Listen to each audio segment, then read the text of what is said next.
Todo domingo, o Papo Dinâmico entrevista os candidatos ao governo de Goiás. Hoje vamos conhecer as propostas do candidato Ronaldo Caiado, do União Brasil, e também do Major Vitor Hugo, do Partido Liberal. O Papo Dinâmico está no ar.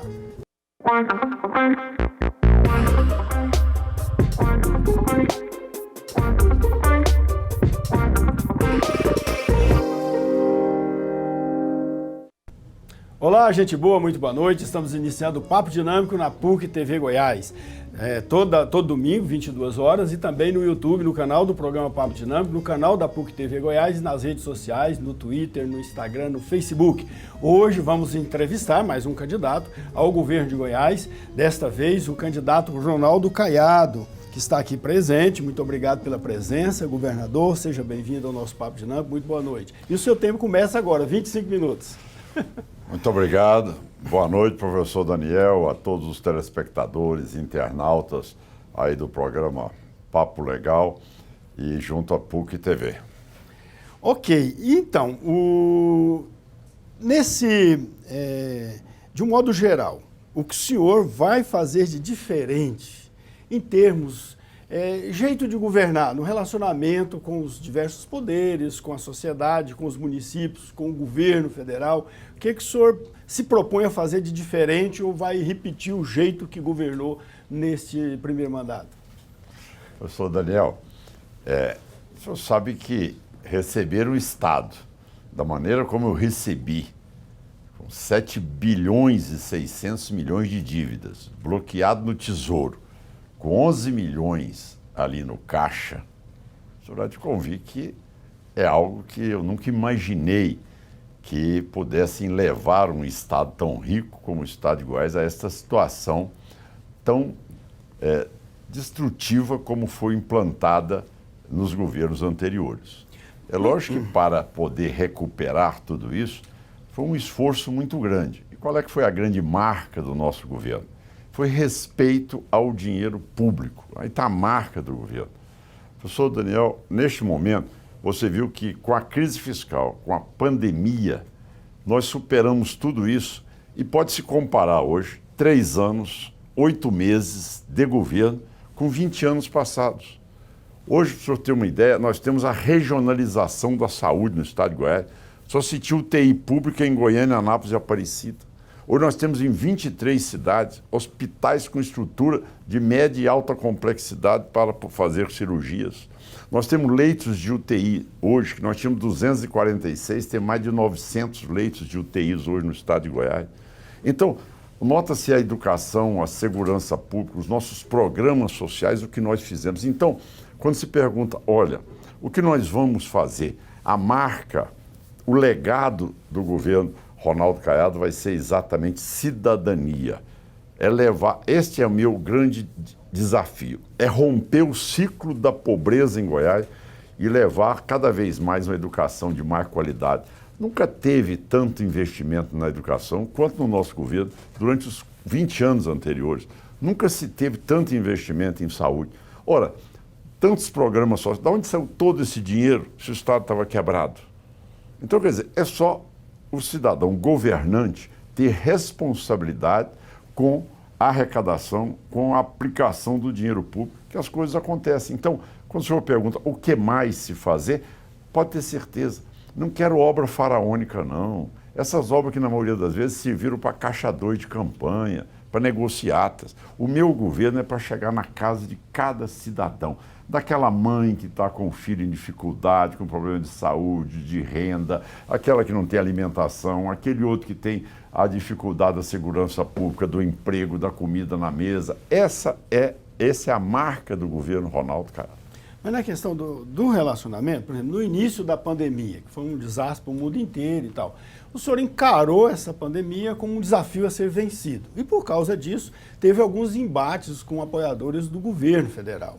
Acho que isso custou, né, algum desgaste para o senhor nesta relação. Isso causou algum arrependimento? O senhor faria diferente hoje? Professor Daniel, o compromisso que eu tenho, eu sou um médico, eu sou um cirurgião. Há 47 anos no exercício, eu sou um homem que eu opero, eu sou uma pessoa que eu salvo vidas. Exatamente. Isso aqui é o meu juramento de vida. Eu nunca tive arrependimento, nunca na minha vida, nunca vou ter. Salvar a vida é minha função.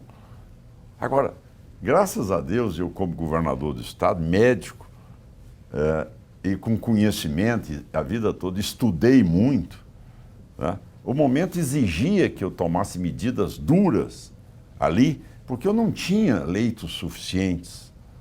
Então as pessoas pousam às vezes, olha, eu aqui em a cidade A ou B, tinham 3 cidades com leitos de UTI, Goiânia, Anápolis e Aparecida. Quer dizer, então, professor Daniel, que as pessoas que moram fora daqui, esses aí não precisam de ter cuidado nenhum com eles. Eles podem morrer sem leito de UTI, não precisa acontecer nada com eles, eles podem ser largados aí e ninguém precisa se preocupar com eles. A onda de lockdown na época, eu não quero insistir muito nesse assunto, que tem muitas perguntas aqui para fazer, mas a onda de lockdown foi grande no mundo inteiro e o senhor apoiou isso no início da pandemia porque era uma necessidade, realmente faltava leito. Mas houve uma resistência do governo federal e de seus apoiadores em Goiás. Mas o senhor sabe que eu, tá certo, sou um homem que fui eleito governador do estado de Goiás. Eu tenho que responder pelo meu estado de Goiás. Esta é a maneira com que eu claramente respondi ao povo. Perfeito. Olha aí, se existe, professor, se existe divergência entre uma posição ou outra, eu respeito. Agora, nem por isso eu vou mudar a minha maneira de ser embasado o quê? Na ciência. Tá certo? Então, essa é a minha posição.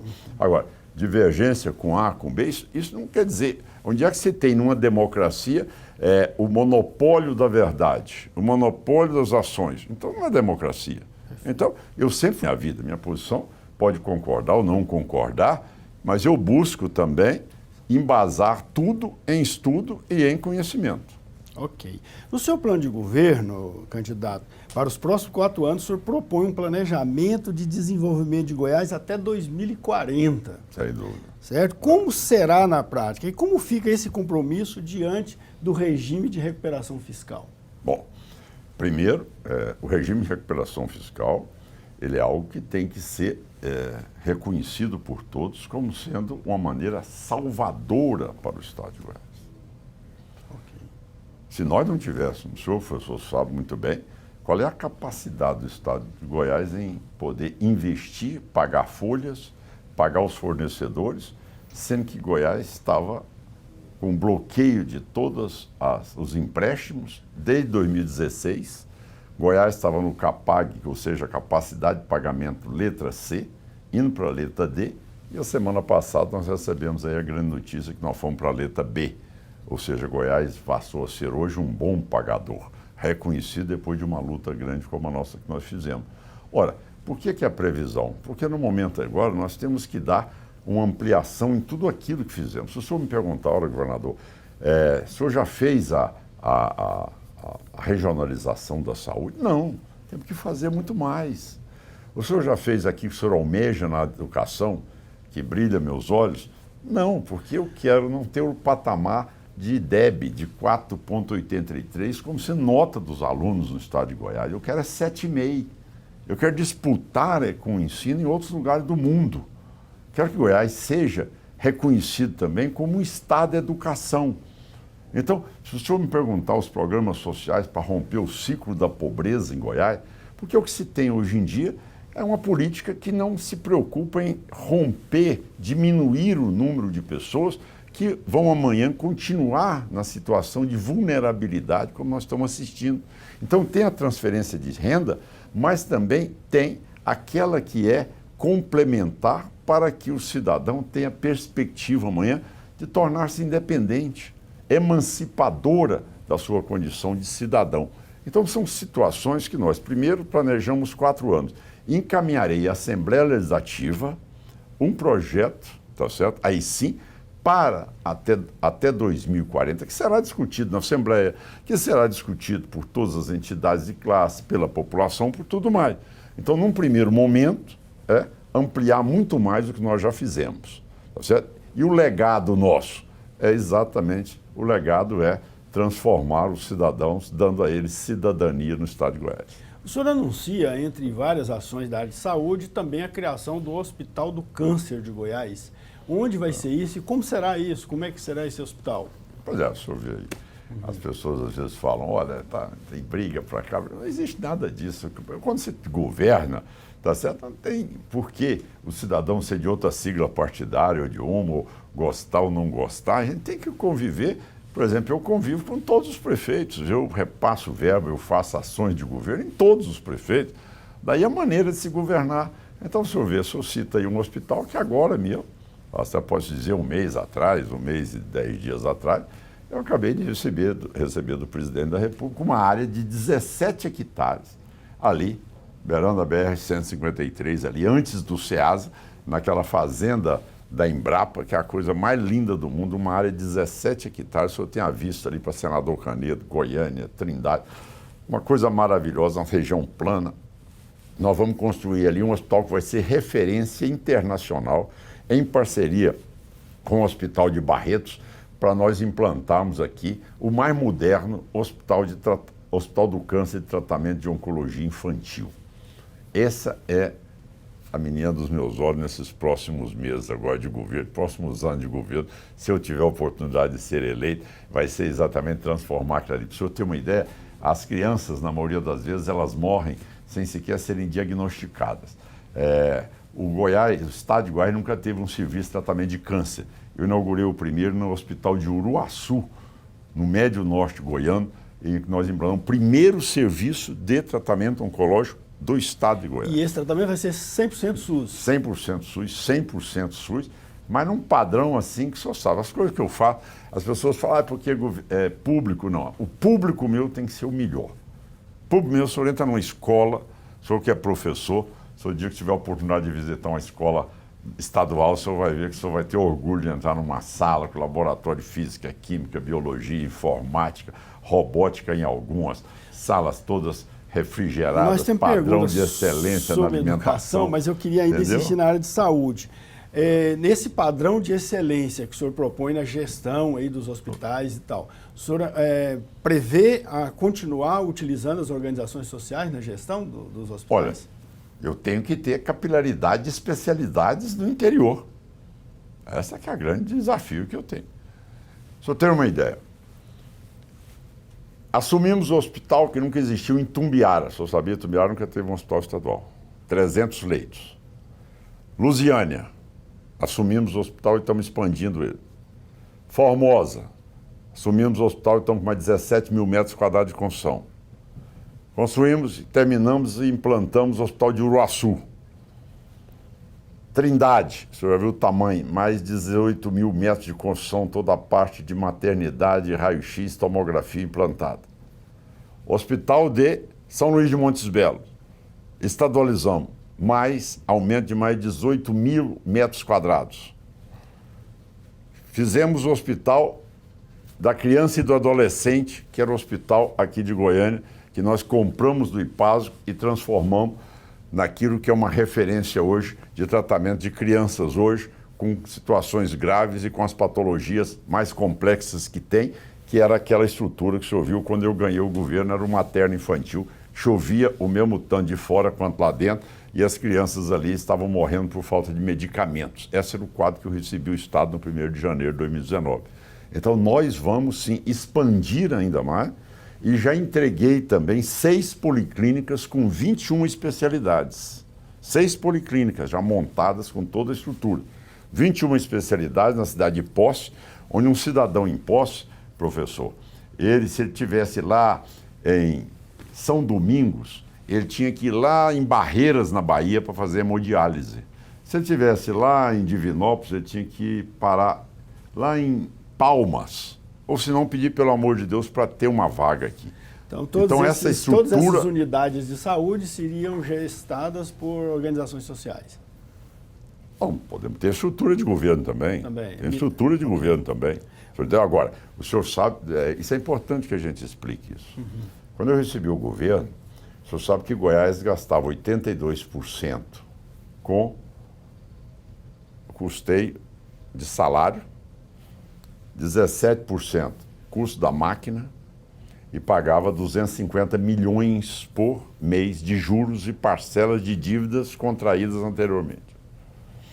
para o senhor ter a capacidade de renegociação, o senhor tem que trazer para aquilo que se chama o nível da lei de responsabilidade fiscal. Perfeito. Ou seja, só agora, para o senhor ter uma ideia, professor, que eu fui autorizado, só agora eu fui autorizado a poder fazer concurso público para que eu pudesse atender a defasagem que tem na segurança pública, na saúde, na educação, nos programas, nas secretarias que trata da área social do governo também. Então, não é fácil, tá certo? A gente trazer aquilo, tá certo? Tivemos que fazer cortes substantivos para que agora nós já publicamos, já tem vários concursos que já estão sendo feitos e nós publicaremos mais.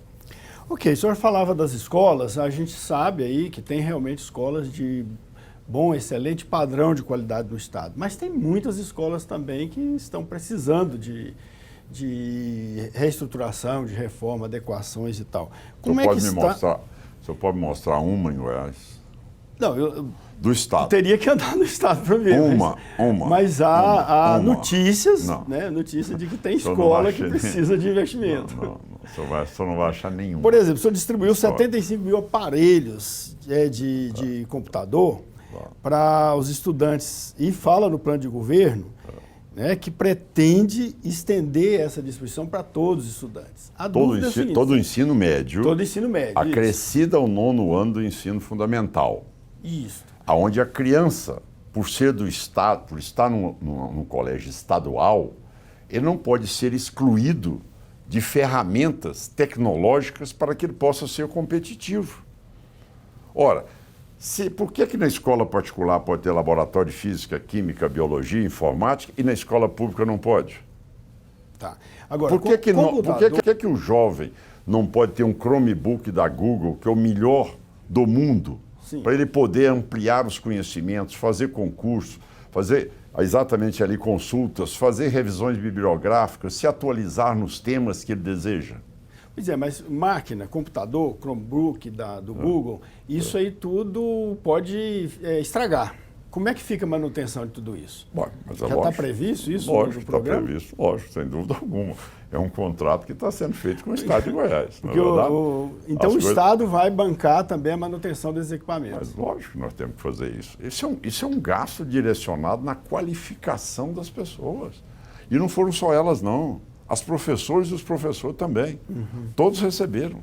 O senhor entendeu? Quer dizer, o dinheiro público é feito para isso.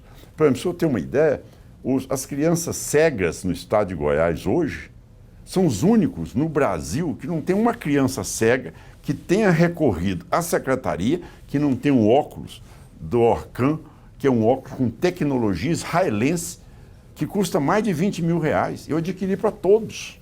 Não, o dinheiro, se não deixar ir para a corrupção e tendo boa gestão, Goiás é rico. Essas coisas a gente resolve. O senhor vê a dignidade dos jovens chegando na escola com aquele óculos, não precisa mais da leitura braille. O óculos lê para ele o que está escrito no quadro negro. A inclusão social dessas crianças é algo impressionante. Então, esse é o lado que eu tenho certeza que eu, ao fazer tudo isso, dando condições dignas para os jovens, motivando-os a não sair, dando R$110 para eles por mês no ensino médio, essas crianças, eles vão amanhã quebrar o ciclo da pobreza. Eles não estarão em condições de vulnerabilidade mais como estão seus pais. É isto que é o meu legado em Goiás, é a educação de qualidade. Agora, o seu próprio plano de governo é que fala, né, da necessidade de investir em outras unidades educacionais para equipará-las ao padrão de qualidade de outras que já existem. Não, é o seguinte, nós temos em Goiás metas que nós já cumprimos, professor. Veja bem, nós já atingimos em 2022 a meta de 2025 em colégios em tempo integral. Só imaginar o quanto nós investimos na educação, que nós já estamos 2 anos à frente. Nós já estamos com meta de 2025 atendendo em 2022, ou seja, o que é? O número de escolas regulares que nós estamos transformando-as em escolas em tempo integral. Então, esta é, lógico que aí o senhor tem que ter mais investimento, mas o senhor pode chegar em qualquer... Se o senhor quiser uma escola quilombola, lá, não sei se o senhor conhece Cavalcante, o senhor chega lá o senhor vai ver o padrão da comida, o senhor vai ver o padrão da alimentação das nossas escolas, dos nossos professores, o senhor pode fazer a consulta em todos.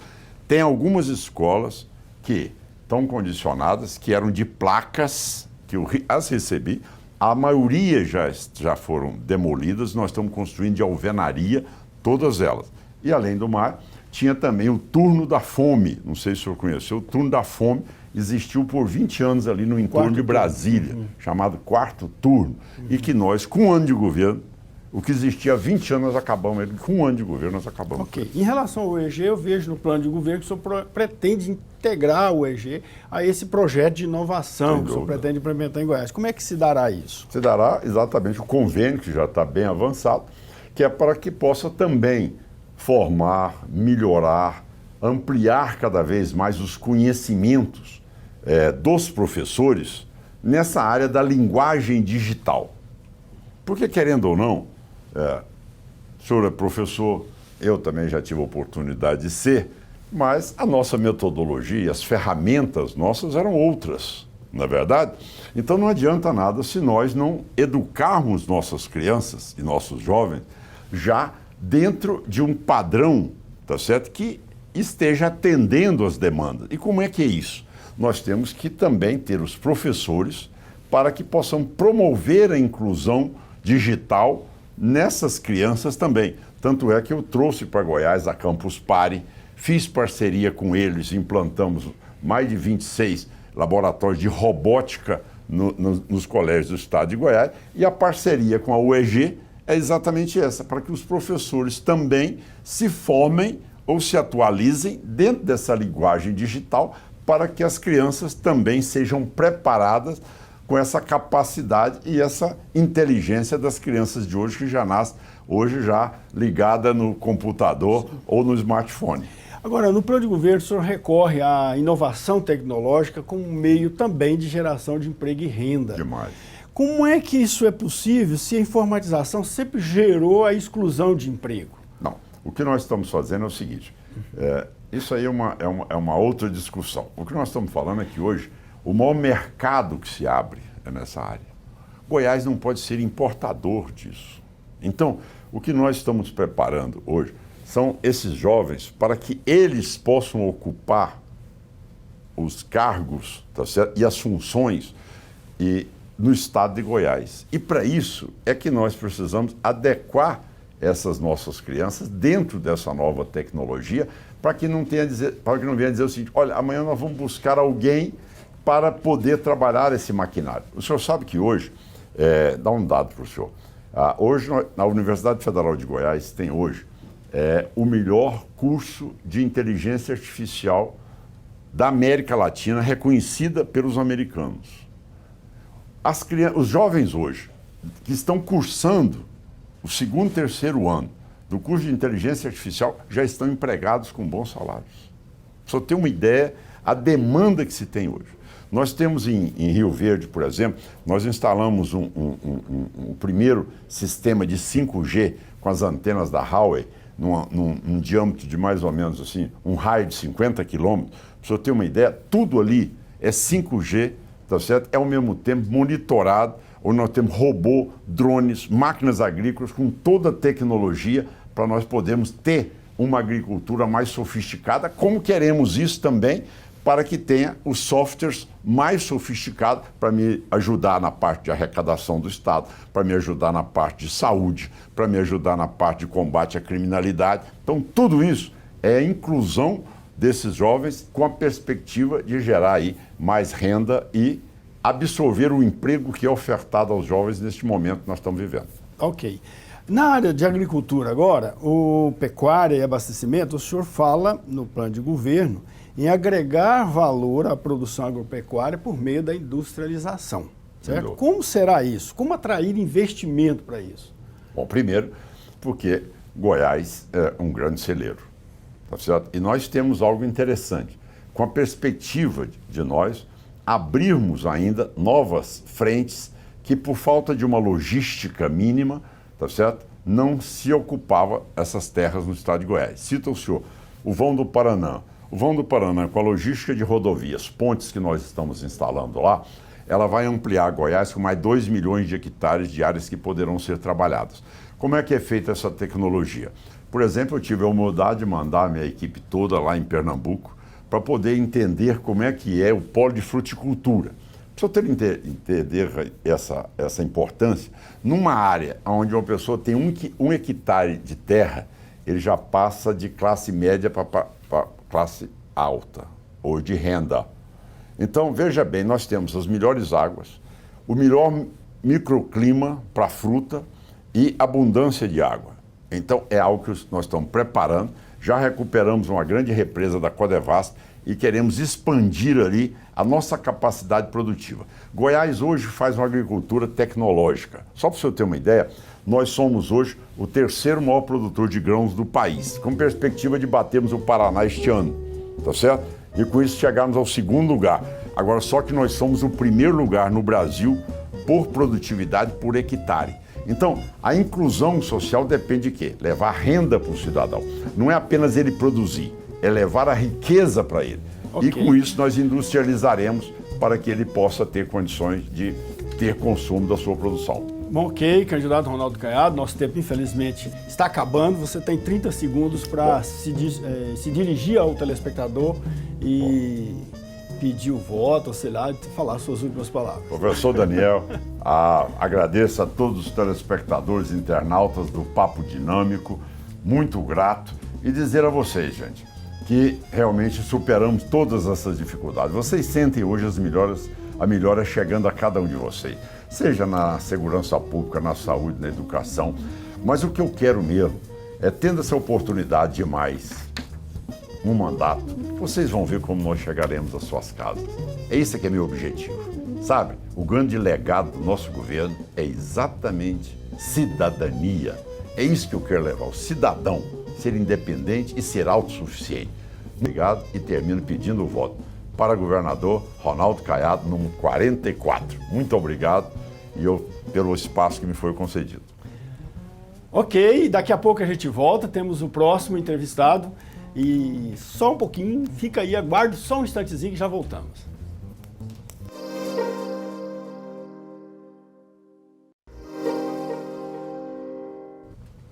De volta com o Papo Dinâmico na PUC TV Goiás. Nós estamos entrevistando os candidatos ao governo de Goiás. E neste bloco nós vamos entrevistar o candidato do Partido Liberal, do PL, Major Vitor Hugo. Major, você tem 25 minutos. Boa noite, seja bem-vindo ao nosso Papo Dinâmico. Boa noite, professor Daniel. Uma honra estar aqui na PUC TV. Muito obrigado por essa oportunidade. Ok, no seu plano de governo, você prevê lá a simplificação da gestão, desburocratização, parcerias público-privadas, liberação econômica, tudo no sentido de ser um governo eficiente, ok? Essa postura não contrasta com o jogo político quase sempre requerido com o parlamento, com os municípios, com a União e com outras forças da sociedade? Como conciliar isso? Bom, quero também cumprimentar a todos que estão nos assistindo com uma boa noite.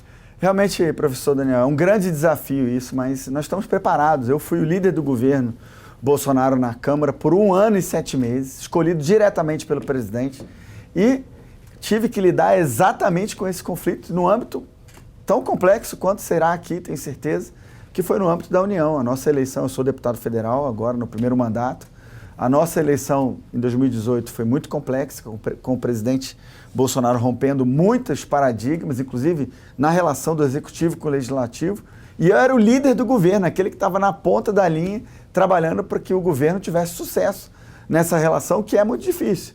Mas nós conseguimos aprovar a reforma da Previdência, a proteção social dos militares, o Acordo Internacional de Alcântara, que estava parado há mais de 20 anos, a Declaração dos Direitos de Liberdade Econômica e tantas outras pautas. Eu destaco o auxílio emergencial de R$600, que eu era o líder do governo. Na verdade, eu que propus ao presidente Bolsonaro esse valor de R$600. Não sei se o senhor lembra, o governo estava falando sobre R$200, R$300, o parlamento iria definir em torno de 500, e eu argumentei com o presidente.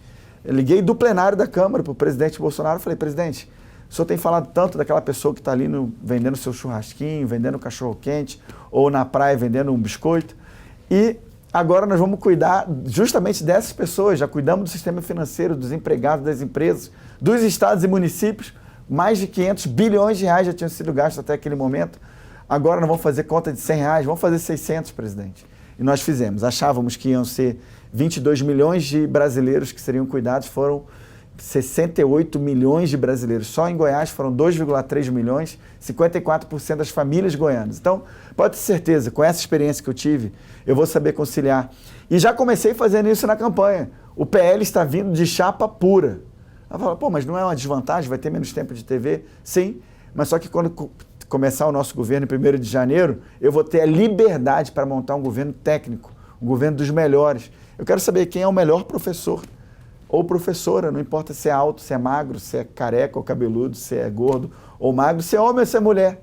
Não importa, eu quero saber quem é o melhor professor para estar na Secretaria de Educação, o melhor engenheiro, e nós vamos ter certamente uma boa relação com o parlamento, mas construída em torno de pautas, não construída em torno de trocas com relação a cargos ou com relação à ocupação de espaço nas estatais, por exemplo, que foram as propostas que eu recebi agora. Eu recebi um candidato, parlamentar goiano, que tem influência no seu partido, perguntou para mim, você quer que eu apoie o seu governo, o seu eventual governo, caso você seja eleito? Falei, claro que eu quero.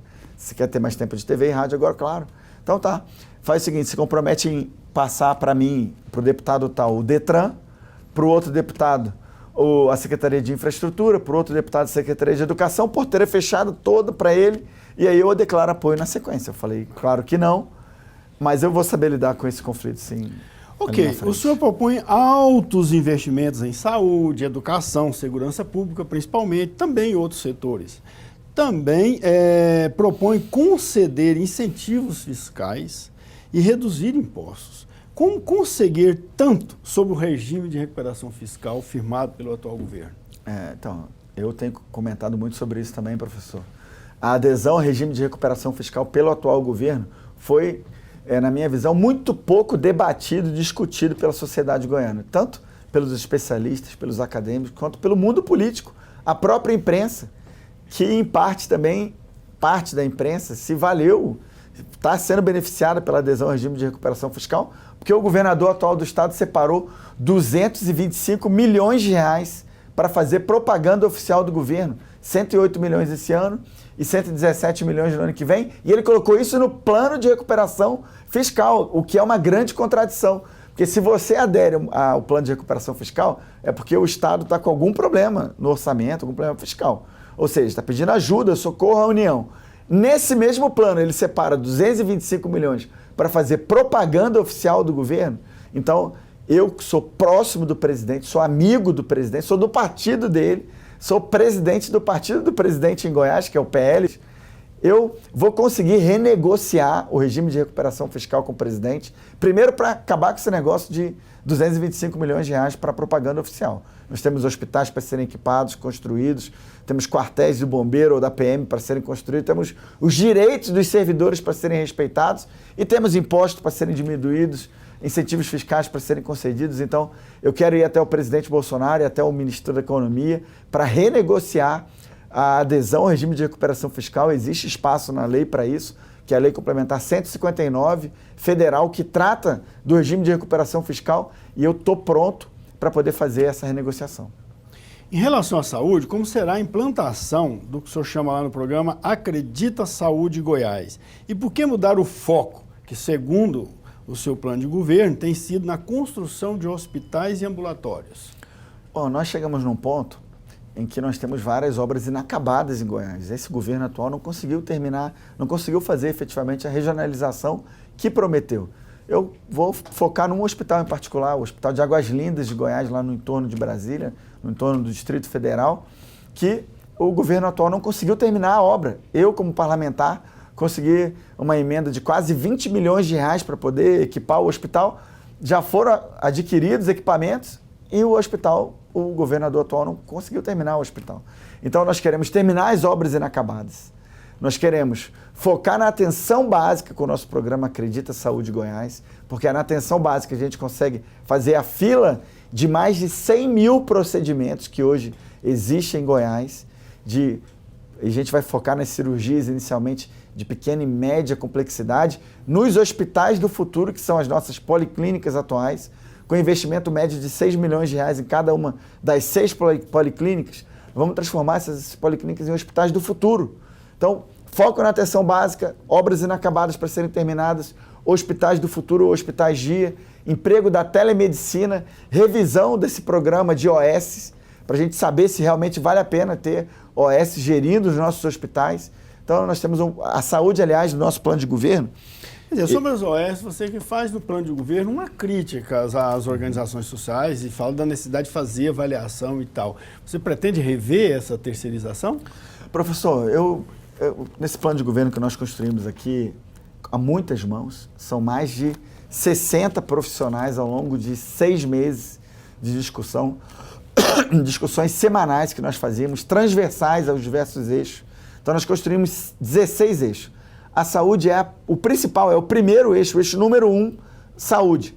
E, realmente, nós queremos rever o sistema das OS. Vários outros estados aderiram a esse sistema. Não quer dizer que Goiás precise permanecer, mas também não quer dizer que a gente precise tirar. O que eu quero fazer é auditar. Muitas certificações foram perdidas pelas atuais OS que administram nossos hospitais. Muitas delas não são de Goiás, sendo que nós temos várias organizações sociais em Goiás que poderiam assumir de renome. Então, o que nós queremos fazer é auditar, verificar se está valendo a pena, não na perspectiva de quem administra, mas na perspectiva de quem é cuidado lá. Eu quero saber, o paciente, para ele, está sendo melhor? E para o erário público, para os recursos públicos, está sendo ético, correto? Então, isso nós vamos fazer essa avaliação. Se a conclusão for que sim, que é bom, permanece. Se a conclusão for que não é bom, nós não teremos nenhum problema de rever o sistema. Outra coisa, em relação à educação, será necessária a ampliação dos colégios militares? Por que acreditar tanto nos colégios militares? Há uma certa desconfiança da iniciativa civil? Não, nenhuma desconfiança, mas nós temos hoje em Goiás 63 colégios militares que abarcam 65 mil crianças e adolescentes. Só que todos os anos nós sorteamos em torno de 5 mil vagas e se apresentam para entrar nos colégios militares 25 mil crianças e adolescentes. Então, na verdade, todos os anos nós frustramos em torno de 20 mil crianças e adolescentes que gostariam de estudar em colégios militares e não estudam. E eu, particularmente, por ter sido do Exército por 21 anos, ter estudado praticamente metade desse tempo em escolas militares, seja a Escola Preparatória de Cadetes do Exército em Campinas, a Academia Militar das Agulhas Negras em Resende, a Escola de Aperfeiçoamento de Oficiais no Rio de Janeiro, a Escola de Comando do Estado-Maior do Exército no Rio de Janeiro, o Centro de Manobra de Excelência nos Estados Unidos. Eu passei uma parte considerável da minha vida em escolas militares, eu sei da seriedade, do profissionalismo e da capacidade que tem de ensinar matérias importantes.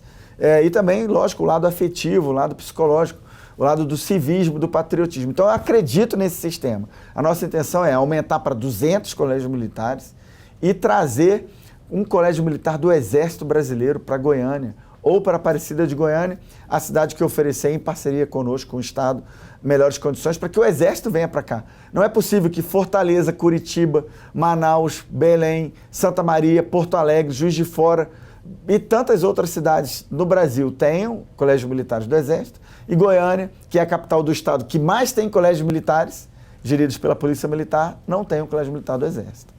Tá, em relação ao UEG, o que o senhor propõe? O senhor fala lá no plano de governo sobre a capilaridade da UEG em 39 cidades do estado, que o senhor considera potencial. Na verdade, essa capilaridade não seria, na verdade, um problema, pois exige um consumo maior de recursos?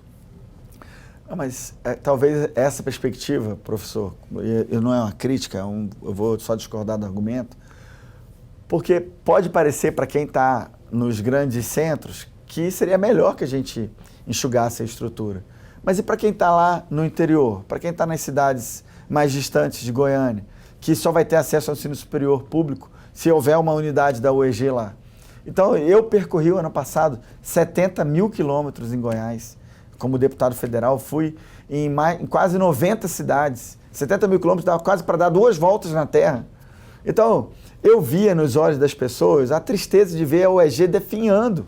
É como se o governo atual do estado tivesse um programa fixo, uma ideia fixa de destruir a UEG.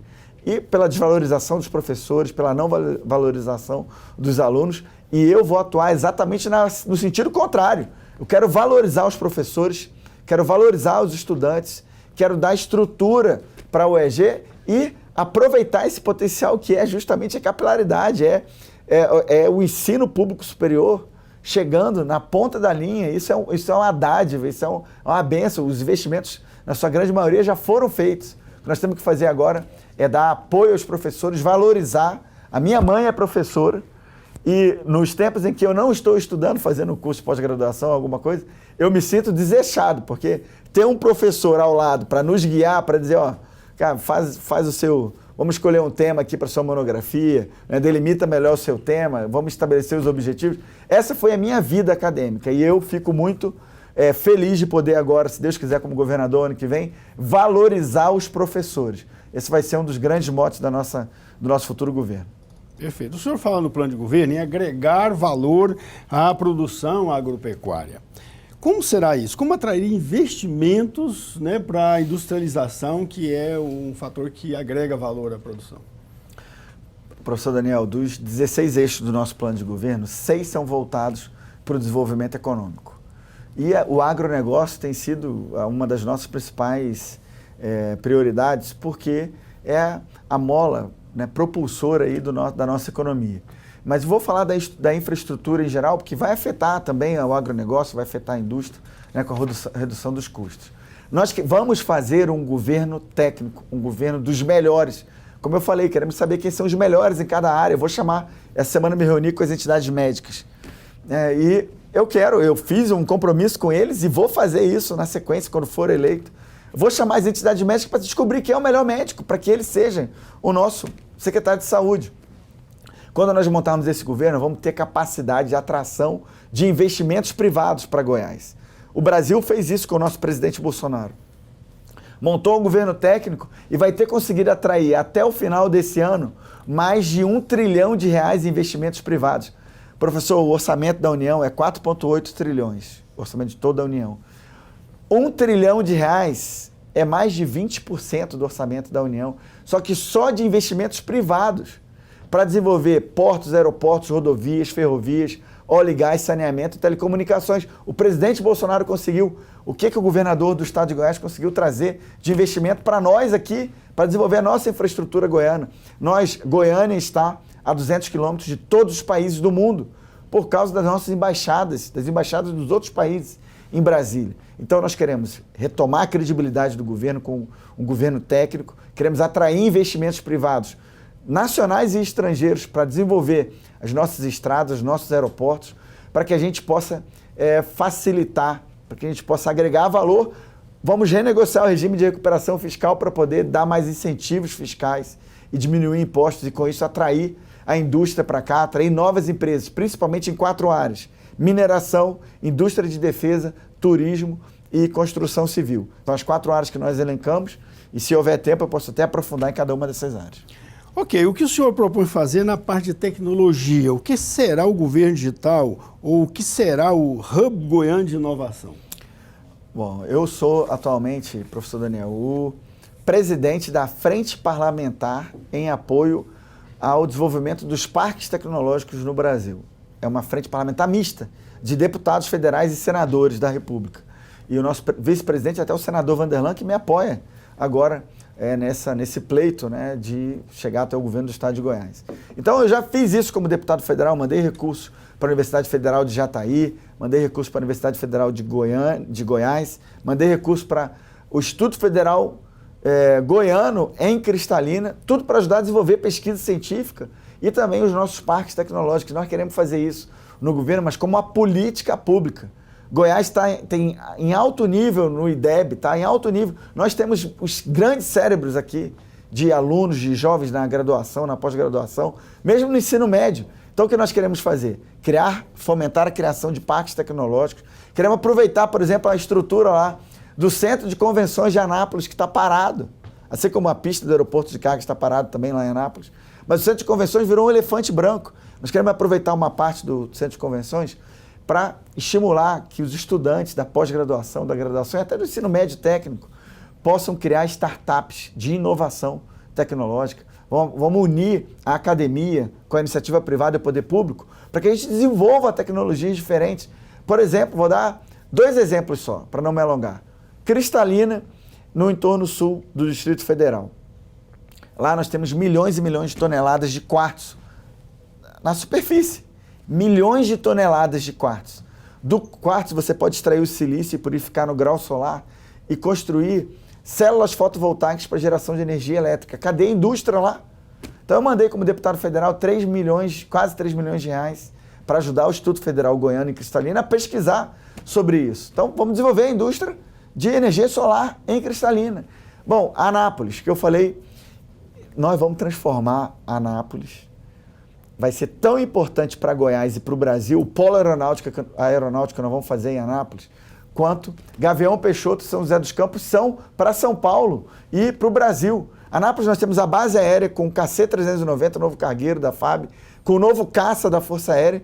Nós temos um aeroporto de cargas que não funciona, uma pista de 3 quilômetros, mais de 400 milhões de reais investidos. Eu fui na Secretaria Nacional de Aviação semana passada para saber, bom, por que o governador do estado atual não resolveu esse problema, já que o aeroporto é estadual.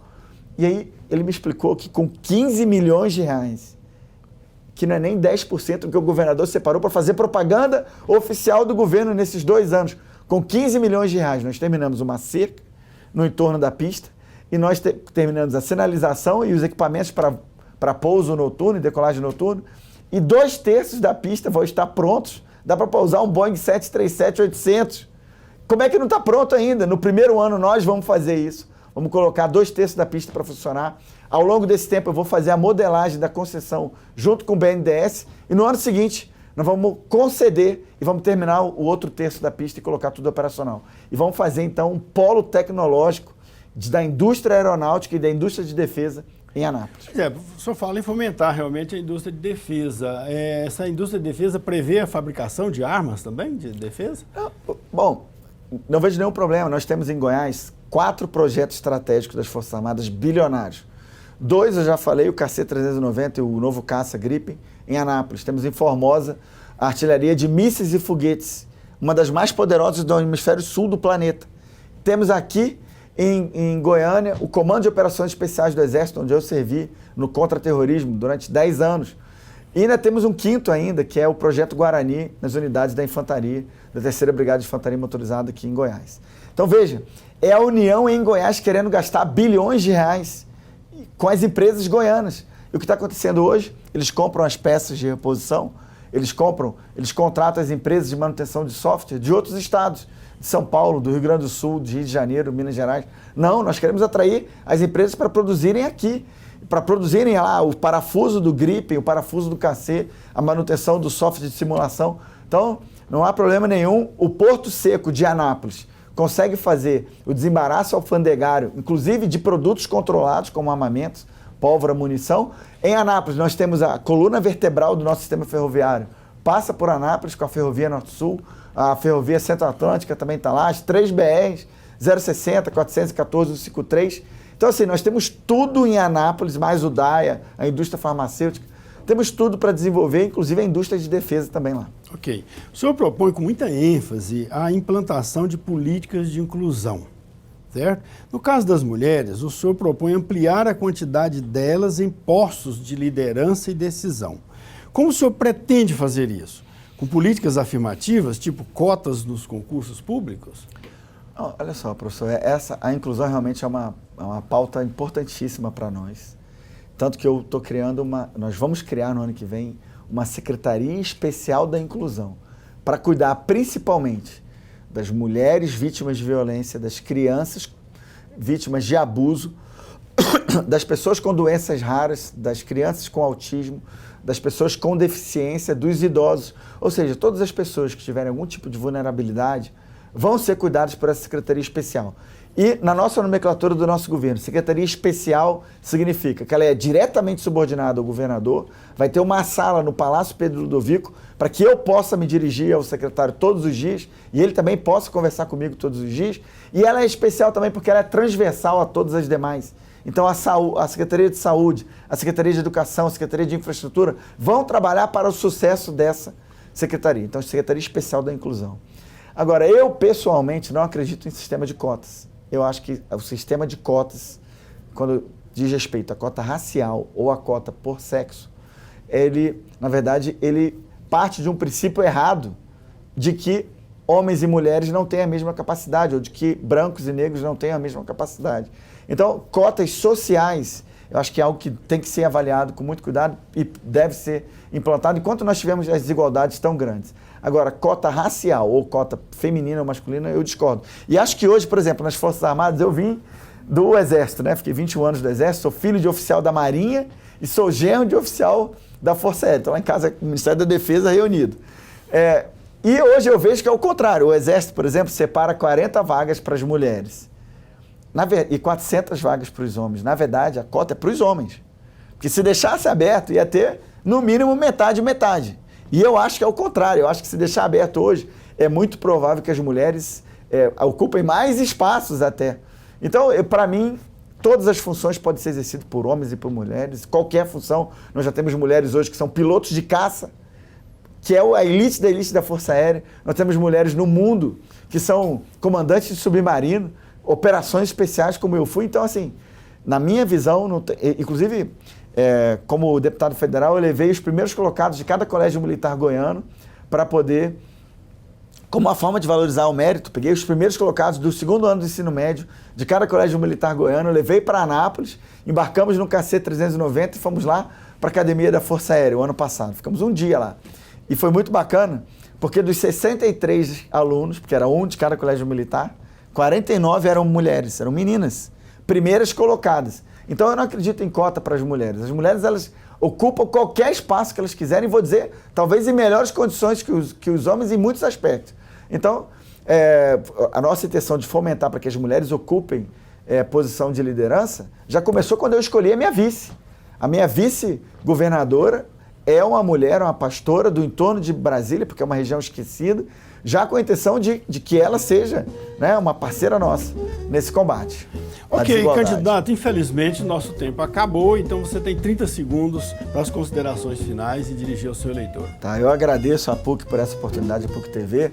Eu peço então humildemente para você que considere aí o nosso plano de governo e vote 22 Jair Messias Bolsonaro para presidente da República, reeleito, e vote também, humildemente, 22 Major Vitor Hugo para o governo do estado de Goiás. Muito obrigado.